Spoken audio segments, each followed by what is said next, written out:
یک کیلو پنبه سنگین تره یا یک کیلو آهن؟ بله دادی جان. خب معلومه یک کیلو آهن سنگین تره. یه چیز شوخی کردم. یک کیلو پنبه سنگین تره. برای چی یک کیلو پنبه سنگین تره؟ گوش کن اردل، من خودم ختم همه این مارمولک بازی ها و تست هوش و چرت و پرتا هستم. بله. از یک آدم عادی اگر سوال بکنی سری میگه آهن سنگین تره.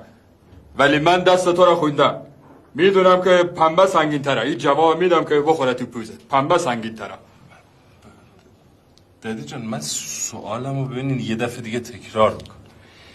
یک کیلو دقیقاً یک کیلو پنبه سنگین تره یا یک کیلو آهن دقیقاً یک کیلو؟ آها، از اون لحاظ. از اون لحاظ. خب از اون لحاظ که خب طبیعیه که آهن سنگین تره. من چه؟ آهن سنگین تر است. خب برای چی یک کیلو آهن سنگین تره؟